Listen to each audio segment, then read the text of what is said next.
Hi everyone, welcome to my channel. आज की ये वीडियो मैट्रिक और एफएससी दोनों के स्टूडेंट्स के लिए बहुत ज़्यादा हेल्पफुल होगी, क्योंकि आज की इस वीडियो में मैं लॉन्ग क्वेश्चन को अटेम्प्ट करने का प्रॉपर प्रेजेंटेशन स्किल्स बताऊंगी। प्रेजेंटेशन की बहुत ज़्यादा इंपॉर्टेंस होती है। इसकी रीज़न ये है कि अगर आपको लॉन्ग क्वेश्चन आता तो है, मगर आपको उसको अच्छे तरीके से प्रेजेंटेशन के साथ अटेम्प्ट नहीं करना आता, तो वो आपकी मेहनत ज़ाया हो जाती है और आप पूरे नंबर नहीं ले सकते हैं। अगर आप लॉन्ग क्वेश्चन को पैराग्राफ की फॉर्म में अटेम्प्ट करते हैं तो एग्जामिनर जो आपका पेपर चेक कर रहा है उसको आपका पेपर पढ़ने में और ठीक चीज़ देखने में टाइम लगेगा और वो परेशान हो जाएगा, यानी वो एग्जॉस्ट हो जाएगा आपके पेपर से और आपके इस वजह से पेपर में मार्क्स काट सकता है। मगर अगर आपने लॉन्ग क्वेश्चन को अच्छे तरीके से प्रेजेंटेशन के साथ अटेम्प्ट किया है, एक एक चीज़ को वाजिया और हेडिंग्स के साथ लिखा है, तो आपको आपके पेपर को पढ़ने में इतनी देर नहीं लगेगी, वो आपको पूरे नंबर ज़रूर देगा।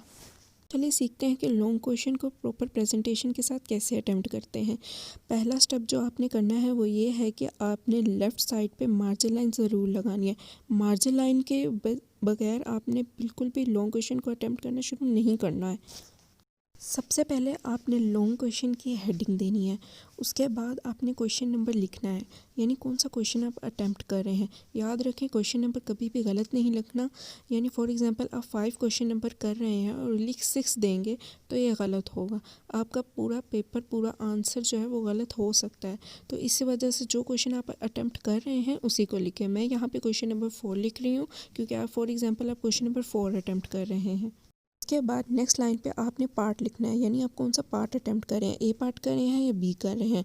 उसके बाद आपने हेडिंग देनी है जो आपको क्वेश्चन आया है। फॉर एग्जांपल मैं इवेपोरेशन को ले लेती हूँ। इवेपोरेशन पे आपको पूरा लॉन्ग क्वेश्चन आया, तो आपने सबसे पहले इवेपोरेशन की हेडिंग लिखनी है और सारे लेटर्स कैपिटल लिखने हैं, स्मॉल नहीं लिखने हैं। उसके बाद आपने इवेपोरेशन की डेफिनेशन के लिए सबसे पहले डेफिनेशन की हेडिंग देनी है। याद रखें, जितनी भी हेडिंग्स होती हैं उनकी स्पेलिंग्स में कोई भी मिस्टेक नहीं होनी चाहिए।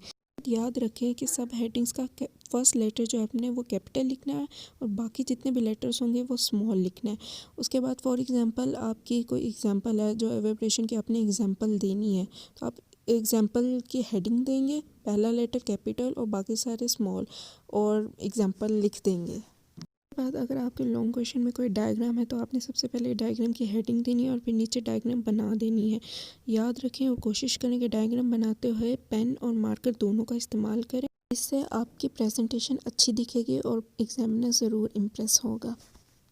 इसके बाद फॉर एग्जांपल से कोई हेडिंग आ जाती है फैक्टर्स की, कि वेरिएशन डिपेंड किस किस फैक्टर्स पे करता है, तो आपने फैक्टर्स की हेडिंग देनी है। वही तरीका है, पहला लेटर जो है वो कैपिटल लिखना है और बाकी जितने भी लेटर्स होंगे वो स्मॉल लिखने हैं। वेरिएशन किस किस फैक्टर्स पे डिपेंड करती है, टेम्परेचर पे करती है, विंड पे करती है, नेचर ऑफ लिक्विड पे करती है। अब आपने इन चीज़ों को पैराग्राफ के फॉर्म में नहीं लिखना, बल्कि टेम्परेचर, विंड और नेचर ऑफ लिक्विड की अलग-अलग से हेडिंग्स बना के लिखनी है और फिर नीचे उनकी एक्सप्लेनेशन भी लिखनी है। इससे प्रेजेंटेशन अच्छी होगी और आपका लॉन्ग क्वेश्चन जो है वो लंबा भी लगेगा और एग्जामिनर को ये ढूंढना नहीं पड़ेगा कि आपने उस इवेपोरेशन के फैक्टर्स कंप्लीट लिखे हैं या नहीं। इस बात को माइंड में ज़रूर रखें कि आप एग्जामिनर का जितना टाइम सेव करेंगे और उसके लिए जितनी आसानी पैदा करेंगे वो आपको उतने ज़्यादा नंबर देगा। अगर आप पैराग्राफ की फॉर्म में लॉन्ग को अटेम्प्ट करेंगे तो आपको उतने कम देगा, बेशक आपने सब कुछ ठीक भी लिखा हो। इसके बाद अगर पेपर के राइट साइड पे भी मार्जिन लाइन लगाना चाहते हैं और प्रेजेंटेशन को और ज़्यादा अच्छा करना चाहते हैं, तो तब आप मार्जिन लाइन लगाएं राइट साइड पे ज़रूर। मगर याद रखें कि पेपर कंप्लीट होने के बाद ये काम करें, क्योंकि ये ना हो कि आप मार्जिन लाइन लगा लें दोनों साइड पे और बाद में आपका पेपर इनकम्प्लीट हो जाए और कोई फ़ायदा ना हो इस चीज़ का। और उसके बाद आपने लॉन्ग आंसर्स क्वेश्चन नंबर 4 और जो मेन हेडिंग थी लॉन्ग क्वेश्चन की उसको अंडरलाइन करना है, उनको डबल अंडरलाइन करना है। और जो सब हेडिंग्स होंगी जैसे डेफिनेशन, एग्जाम्पल, डायग्राम, फैक्टर्स, उनको आपने सिंगल अंडरलाइन करना है। So here comes the end of this video. ये था प्रेजेंटेशन के साथ मुकम्मल तरीके से लॉन्ग क्वेश्चन को अटेम्प्ट करने का तरीका। अगर आपको ये वीडियो थोड़ी सी भी इंफॉर्मेटिव लगी और आपके काम आई है तो इस चैनल को सब्सक्राइब करें और लाइक करें इस वीडियो को और शेयर ज़रूर करें। सो अगर आप प्रेजेंटेशन स्किल्स के बारे में मज़ीद इस तरह की वीडियोज़ चाहते हैं तो let me know in comment box. Thank you so much for watching this video till end. अल्लाह हाफिज़।